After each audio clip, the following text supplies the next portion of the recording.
Me revoilà. Ouais, j'ai changé d'outfit parce que je filme ça des jours après la réponse à la première question. Parce qu'en fait, j'avais pas le temps de tout faire, donc je le fais maintenant. Est-ce que ça vous pose un souci? Vous voulez qu'on se fight? Petite question pour le prochain épisode de ton podcast. Mais, en tant que vierge, du haut de mes 25 ans, comment déconstruire l'idée du sexe?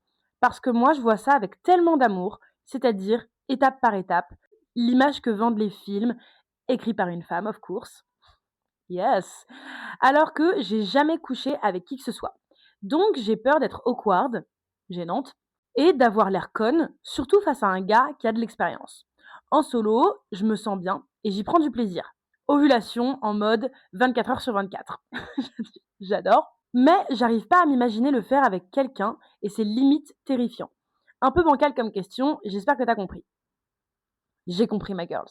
J'ai compris. C'est une jeune femme déjà qui parle de relations hétérosexuelles, juste histoire de donner un peu de contexte. Déjà, si la première fois que tu couches avec quelqu'un, c'est quelque chose que tu considères comme étant très important, forcément, tu vas avoir cette peur d'être awkward, de pas bien faire, parce que justement, tu as cette envie de bien faire, tu as cette envie que ça corresponde à l'idéal que tu as dans ta tête, et tu as raison, c'est normal d'avoir ce stress-là, on l'a tout eu, enfin, si on considère que c'est important, etc. Moi, j'ai eu ce stress, et finalement, au moment où ça se passe, si tu es avec quelqu'un avec qui tu te sens bien, je trouve qu'en fait, ça paraît bête, mais ton corps sait vraiment quoi faire. Et d'un coup, tu es plus trop humaine. C'est un truc animal qui va se passer la première fois que tu vas coucher avec quelqu'un, si c'est une envie. Au début, il peut y avoir du stress quand tu commences à te chauffer avec la personne, vous vous embrassez, tu sais pas trop où mettre tes mains, et cetera. Mais une fois que tu es lancé, tu vas avoir envie de lui toucher son cou, tu vas lui toucher le cou, tu vas avoir envie de faire ci, tu vas avoir envie de faire ça, et c'est plus trop, est-ce qu'il aime? C'est: «Oh, tu as envie de le faire», tu vois? Après, il faut qu'il y ait de l'alchimie pour que ça se passe genre bien avec, aussi la personne en question. Je pense qu'il y a quelque chose par contre qui nous met un peu dans la merde. Bon, la merde, c'est quand même, à méditer. C'est justement ce qu'elle dit, c'est tout ce truc, ce qu'on nous vend, à nous les meufs spécifiquement. L'amour hyper romantique, sur un beau tapis, devant le feu, dans une belle maison à la, The Notebook, genre waouh! Alors, ça peut être le cas, mais pour la plupart des gens, la première fois, c'est pas la meilleure partie de jambes en l'air que tu vas avoir de ta vie et c'est même pas la meilleure, connexion du monde que tu vas avoir dans ta vie parce que hem tu sais peut-être pas encore trop, ce que tu aimes, ce que tu aimes pas, parce que c'est la première fois que tu le fais avec quelqu'un d'autre. Ça peut être un beau moment, mais c'est pas ce qu'ils nous vendent dans les films et donc je trouve que nous, on est défavorisés les meufs parce que justement, tu vas avoir un idéal qu'on t'a implanté dans le cerveau, photopatriarcat et du coup, nous, on se retrouve à rêver de roses et de machins et de trucs hyper, romantiques, fleurs bleues, la tendresse, et en même temps la connexion, alors que la probabilité que ça se passe comme ça est très faible. Et surtout, un mec, quand il couche avec une femme, généralement, c'est pas ce beau truc hyper long. Les préliminaires, c'est sympa, et puis ensuite, il fait 2-3 allers-retours en toi, ça dure 5 minutes, c'est fini. Et dès qu'il a éjaculé, c'est fini. La plupart des mecs, c'est comme ça, hein. C'est c'est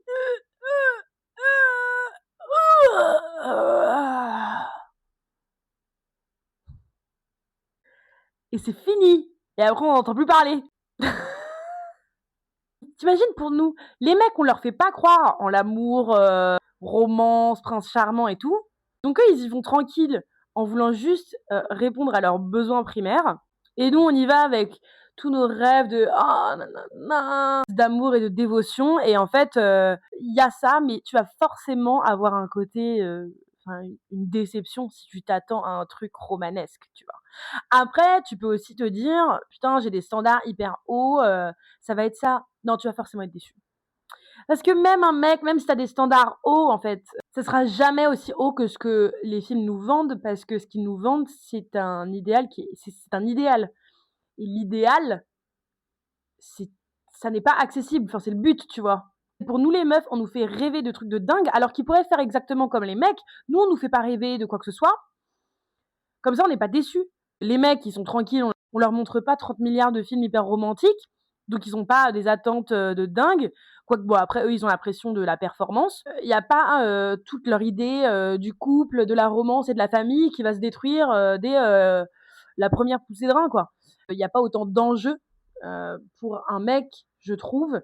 Bien entendu, on dit tous ensemble: «Oui, voilà, j'ai perdu ma virginité, la perte de la virginité», mais en réalité, là où c'est le plus important, ou considéré comme important, c'est chez la femme. Il y a vraiment une notion de perte de quelque chose. Tu as perdu quelque chose, tu n'es plus pareil. Dans plein de pays, quand tu es plus vierge, ou même dans plein de religions, même en France, mais tu es une salope ou vraiment, il y a quelque chose de grave qui s'est passé. Alors qu'un mec, il peut être par exemple très religieux, il peut aller coucher à droite à gauche et par contre si la meuf elle le fait, bah elle c'est une salope, mais lui il y a moins la notion de perte, quoi. Et du coup, on glorifie grave le truc et je pense que c'est pour garder les femmes, nous garder sous le coude, quoi. C'est pour ça qu'ils nous font regarder des films hyper romantiques. Parce qu'ils savent, et quand je dis ils, c'est le patriarcat, le monde, les hommes, ils savent que s'ils nous faisaient pas avaler que la romance, ça allait être la chose qui allait nous sauver et qui allait avoir le plus de sens dans notre vie, on ne voudrait pas des hommes. Parce que si on n'avait pas ces rêves-là, si on savait à quoi ça ressemblait dès le début, on n'irait même pas coucher avec eux. Parce que c'est 1000 fois mieux de se prendre un womanizer chez Passage du Désir et de passer toute ta vie avec tes copines filles et d'avoir des chats. On va dire, ouais, non, c'est vrai en fait, c'est vrai. Et je pense que c'est une manière de nous faire croire qu'on a besoin d'eux. Du coup, on y va en mode ta ta ta ta ta, je vais accomplir l'objectif de ma vie, ça me fait rêver et tout, ils nous font rêver. Parce que s'il n'y avait pas ça, ben, on verrait les hommes pour qui ils sont et on serait en mode berk. Parce qu'en vrai, qu'est-ce qui nous fait apprécier les hommes, mis à part le rêve de romance? Qu'est-ce qu'ils font? Qu'est-ce qu'ils font dans le monde? Qu'est-ce qui nous fait rester avec les hommes? Parce qu'on est toutes d'accord pour dire qu'on n'aime pas les mecs qui sont insupportables, qui ont un culot de dingue, qui sont extrêmement violents, que la plupart des violences sont commises par eux, violences sexistes et sexuelles, etc. Que c'est eux qui commettent les guerres, que c'est eux qui commettent toutes les instabilités politiques, que c'est eux qui nous empêchent d'avoir des droits, qui sont mieux payés, il y a énormément d'inégalités, de discrimination. La seule chose qui nous fait rester, ça concerne les meufs hétéros, ou bi, à qui on a fait avaler ce désir de grande vie romanesque. Parce que sans ça, sans ce rêve qu'on nous a implanté hyper jeune dans la tête, de genre, oh, ouais, mais je suis censée être avec un mec, être en couple, c'est ça l'objectif de ma vie et tout. C'est pour ça qu'à partir de 30 ans, si la meuf elle est pas en couple, tout le monde se pose des questions et elle-même elle est en mode, ah, putain, pourquoi je suis pas en couple? Même à 20 ans, même à 25 ans, même à 18 ans, on est toujours en mode, pourquoi moi?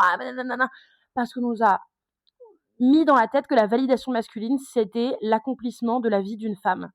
Mais sans ça, il n'y a rien d'autre. Les mecs n'ont aucune utilité pour nous, les femmes. Ils le savent! Ils le savent! C'est pour ça qu'ils continuent à essayer de nous faire rêver avec ces films et ces livres de merde, genre, que je regarde et que j'achète, parce que je me pointe du doigt également. C'est pour ça, moi, je hais les mecs, et en même temps, en même temps, je relationne avec eux et c'est terrible. Bah ouais, c'est terrible. Bah, c'est terrible. Bah, je compatis avec moi-même et avec vous. C'est un enfer. C'est un enfer sur terre. Je me suis perdue. Je me suis perdue là dans. Bah oui, comment déconstruire l'idée du sexe? En vrai, moi, j'ai pas envie que tu la déconstruises si c'est pas ton envie. Tu vois ce que je veux dire? Si, par exemple, je pense à ma meilleure amie qui a une vision du sexe qui est très tendre, dans la douceur, très romancée. Si c'est ancré en toi, tu peux te questionner d'où ça vient. Est-ce qu'en effet, là, par rapport à tout ce que j'ai dit, c'est pas plus pour m'enfermer qu'autre chose? Mais après, si c'est ça qui t'attire, si c'est ça qui t'excite, c'est la tendresse, eh ben, grand bien t'en fasse. Ce n'est pas non plus un truc à pointer du doigt. Par contre, si t'es en mode, ouais, mais je sais pas, en fait. Et déjà, t'as le droit d'avoir envie, je sais pas, d'une sexualité qui est moins romantisée, romancée. Il y a des meufs qui couchent avec des mecs et qui ont juste envie de perdre leur virginité. Comme ça, on n'en parle plus et c'est plus un sujet et qui ont envie juste de ken parce qu'on a le droit. On a fait croire aux femmes qu'elles n'avaient pas le droit de prendre du plaisir. Que la première fois où elles allaient avoir une relation sexuelle, ce n'est pas pour leur plaisir, c'est pour la romance. C'est pour le fantasme. En fait, meuf, il va ken avec toi, il va te lâcher le lendemain, en fait. Je n'espère pas ça pour toi. Parce qu'il y a plein de mecs qui ne font pas ça. Mais ça va t'arriver un jour où genre tu kennes avec un mec qui te parle plus. Et en même temps, tu peux aussi très très bien les choisir et en choisir des qui sont toujours hyper engagés. Je les ai jamais rencontrés ceux-là, mais why not? I'm just kidding. J'adore être dans la provoque. Mais je sens qu'il y a des garçons qui vont être énervés là. T'as le droit aussi de te dire le sexe, c'est un moyen de prendre du plaisir, pas d'imaginer toute une romance. T'as le droit d'aller chercher ce rush. Genre, t'as le droit d'aller chercher ce sentiment de détente absolue, pas pour une idée fleur bleue de film, mais juste parce que bah là, t'as envie de te sentir bien, t'as envie que ton corps se détende, t'as envie de kiffer, t'as envie de découvrir des nouvelles parties de ton corps, des nouvelles sensations, des nouvelles formes de plaisir, parce qu'on apprend aux mecs que le sexe, c'est leur plaisir, et aux meufs, pas du tout. Oh non, mesdames, soyez les subordonnées. Continuez à rêver d'amour, comme ça vous resterez bien avec nous, parce que vous savez que si vous rêvez de plaisir, vous n'allez pas rester avec nous, parce que les hommes au lit sont en majorité incompétents et focalisés sur leur plaisir à eux. C'est rare, ça existe, mais c'est rare des mecs qui ne sont pas complètement focus sur leur plaisir. Des mecs qui ne sont pas genre juste en mode « déjà que c'est fini ». S'ils nous faisaient pas croire qu'il y avait toute une romance, on se rendrait compte que les performances sont tellement pourries qu'on partirait bien loin. Moi déjà, si en solo tu te sens bien, ça déjà c'est génial, faut continuer. Ce sera toujours terrifiant l'idée de coucher avec quelqu'un pour la première fois. Mais en fait, au moment où ça va se passer, moi je trouve chez les meufs avec qui j'en ai parlé, il y a une sorte de calme, de genre d'adrénaline, mais de calme où en mode ton corps prend le relais, tu vois. Limite les mecs, je pense, sont un petit peu plus stressés parce qu'ils ont le truc de ah j'espère que je vais bien bander, j'espère que je vais bien faire et tout. Meuf, toi t'as juste à savoir pour que ça se passe bien en tout cas, selon ton plaisir à toi, justement savoir identifier ce que tu aimes et savoir le communiquer avec la personne avec qui tu vas avoir ta première relation sexuelle, tu vois. Dans un cadre de consentement et de respect, bien entendu. T'as le droit de dire j'ai envie que ce soit tendre ou j'ai envie que tu me mettes une main au cul. Donne-moi une fessée, genre. Non, mais ce que je veux dire, c'est que t'as le droit de faire ce que tu veux, bitch. You're here for your own pleasure. Et c'est ça qui nous montre pas dans les films hyper romantiques. Le petit stress de oh, j'ai peur de mal faire, tu l'auras un peu à chaque fois où tu vas coucher avec quelqu'un de nouveau. Parce qu'il y aura plein de premières fois où tu vas coucher avec quelqu'un, enfin potentiellement. Et il y a toujours cet enjeu de bah comment on va matcher et tout. À partir du moment où tu communiques et que tu te sens à l'aise, pour moi ça peut que potentiellement bien se passer, tu vois. Ouais, tu dis j'aime quand tu me fais ça, mets-moi une main au cou, ou alors caresse-moi la joue, enfin j'en sais rien, tu vois. Tu te dis ce qui te fait plaisir, et ça tu le sais justement en faisant ta petite pratique solo et en faisant parler tes fantasmes, tu vois. T'as le droit d'avoir des fantasmes, c'est ok, just talk about it, and it's gonna be fine. Ah oui aussi, et t'auras jamais l'air conne face à un gars qui a de l'expérience. Parce qu'un mec qui a de l'expérience, ça veut pas forcément dire qu'il sait bien utiliser sa bite. Ça veut juste dire qu'il a couché plusieurs fois. Il peut être nul. Donc en fait, ça veut rien dire du tout. Ça ne veut rien dire. Et il y a plein de meufs qui ont de l'expérience et qui en fait savent pas ce qu'elles veulent. Ça n'a franchement pas énormément d'impact. En fait là, il faut que tu te refocalises sur toi. Le mec, il va trouver son plaisir, t'inquiète pas. Toi, qu'est-ce que tu aimes? Personne peut te trouver conne, tu vois. Au mieux, ils te trouvent mignonne parce que les mecs, ils ont un ego comme ça, ils vont être en mode ah, moi je sais faire, t'inquiète, je vais te faire découvrir les étoiles. Ils vont jamais se dire ah, mais qu'est-ce qu'elle est conne celle-là, tu vois. Ça n'existe pas. Parce qu'ils adorent se sentir plus intelligents. C'est un atout à tourner à notre avantage. Voilà.